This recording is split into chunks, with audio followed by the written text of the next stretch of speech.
وهنا بقى يا جماعة كان خلاص الفرح كان خلص ومروحين بقى، وده اياد ابني وعبد الرحمن ابن عمه يبقى اخو العروسة يعني. وهم كانوا مأجرين عربية تيزي اللي هم يركبوا فيها هم الاتنين، ومعاهم برضو اخو العروس اخو العريس. ودي العربية عايز اقول لكم كانت احلى عربية في الزفة كلها بصراحة، كانت جميلة. هي ايجارها كان غالي شويه، بس بصراحه كانت جميله قوي، كانت تعتبر احلى. والعروسه كانت ركبت فيها برضو بعد واحنا مروحين بقى ركبت فيها شويه. هنا ده كان العد ده كان يحيى ابني الوسطاني، ودوتي محمد ابني الكبير. ربنا يا رب يبارك لي فيهم ويخليهم لي وافرح بيهم يا رب، واشوفهم كده متجوزين كده، واشوفهم يا رب مع زوجاتهم يا رب العالمين. دي انا وجوزي برضو ابو محمد. ودي الصور انا عرفت اصورها في الفرح كله يا جماعه، ما عرفتش اصور كويس. طبعا انتوا عارفين الفرح بيبقى الواحد مبقاش عارف يصور حلو، ومكة طبعا انتوا عارفين انا لسه صغيره، فطبعا ما بعرفش اتحكم فيها. طبعا طول الفرح عكنانه وعيط، ما عرفش حتى كمان اصور لها اي فيديو حلو ولا اي صور حلوه. ودي بقى كنت لابسه الفستان. ايه رايكم يا جماعه في الفستان بتاعي والصور والميك اب بتاعي؟ ودي مكة اهي. بصوا يا جماعه شوفوا المنظر، يعني ده بقى المنظر بقى ايه بعد الفرح، بعد ما جينا من الفرح. طبعا كنت تاني يوم مش قادره اعمل اي حاجه خالص، وطول اليوم بقى ايه نوم وكده. فده تاني يوم بقى، تاني يوم الفرح. ده شايفين الشقه عامله ازاي. دي كانت هدوم كنت مطبقاها يعني عن عينها، دي هدوم مطبقها عن عينها.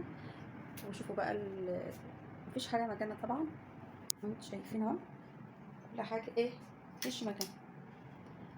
طبعا هعمل بقى روتين النهارده هنضف كل اللي انتوا شايفينه ده. شوفوا الهدوم، شوفوا اوضه الاولاد، يعني مش عايزه اقول لكم المنظر يعني. فانا هروق كل ده، انتوا شايفين كل ده ايه هروق يعني انا بوريكم قبل وبعد، ده مش هقدر اصور كل ده. فانا هوريكم إيه ما انتوا شايفين. وهنا برضو طبعا مكة نايمة، ما انتوا شايفين طبعا. يعني طبعا الأوضة بتاعتي يعني حلوة شوية عن بره. والمطبخ انا روقته، انا مروقة يعني المطبخ. طبخت لهم بقى ايه، طبخت ده كده الرز اهو، وكنت طبخة أرنب. وبعمل ايه لوبيا اهو النار. ودي الشوربة اهو، شوربة الأرنب. مفيش بس ايه اللي انا هعمل اللوبيا كده يعني تستوي بس شوية كده ايه خلصت.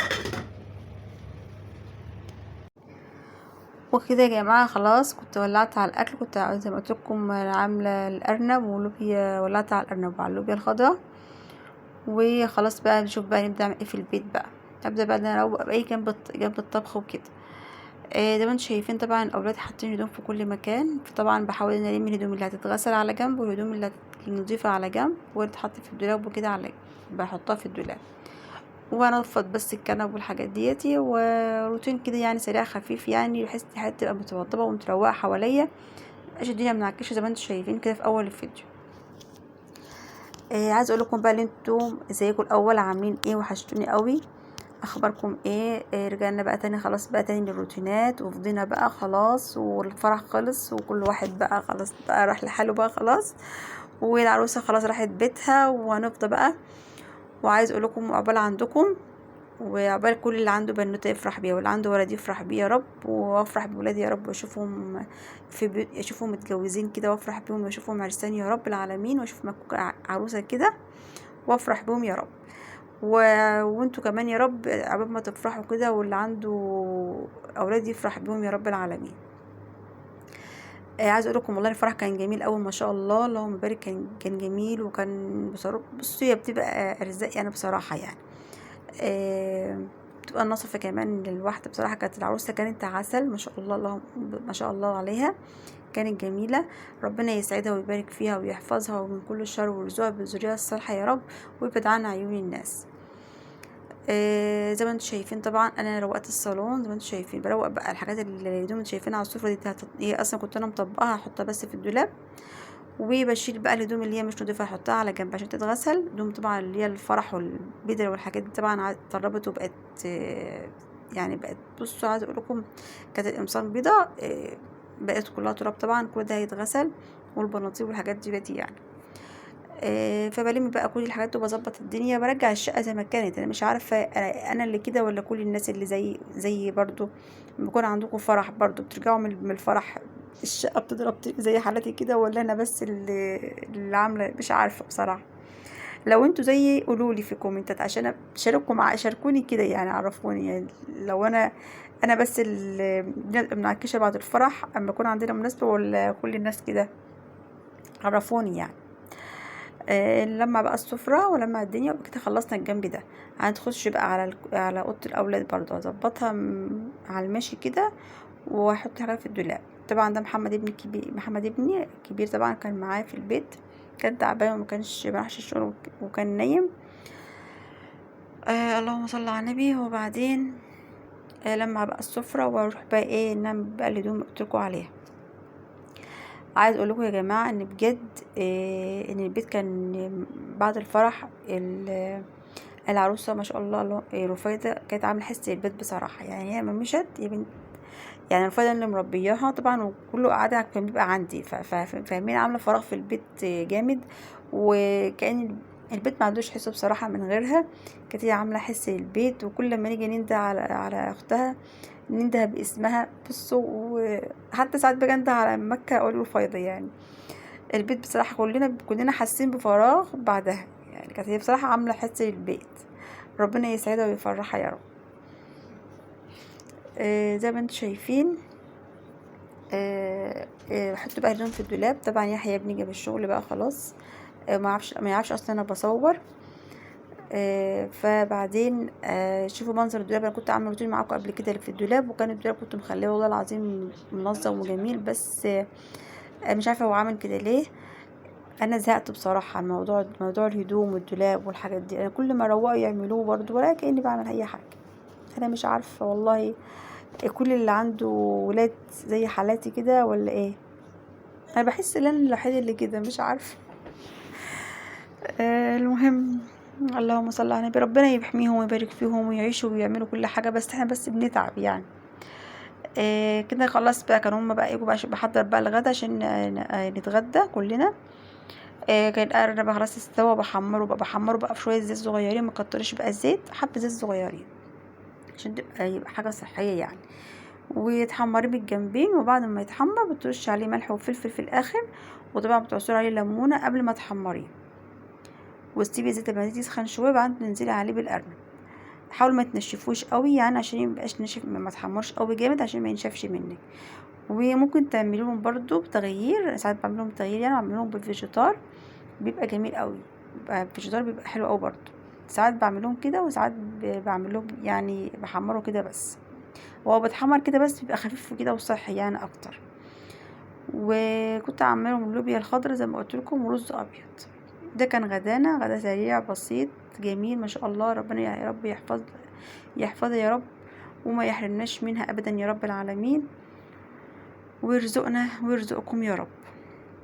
كده كنت حمرت الارنب خلاص، اشرب عليه ملح وفلفل، ويبقى كده خلصنا. هنغرف بس الرز واغرف اللوبيا، ونحط الاكل على السفره وبقى ونتغدى بالهنا والشفا. وتعالوا تفضلوا معانا بقى تغدوا معانا.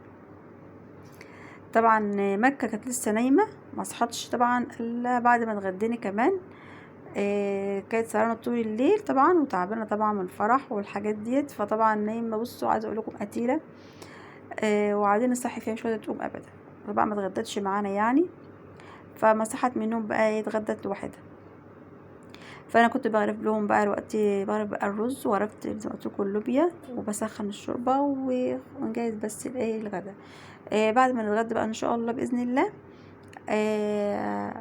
يعني ايه هكمل بقى الروتين بتاعنا، هكنس بقى الشقه وامسحها، ويبقى كده خلصنا الروتين بتاعنا النهارده.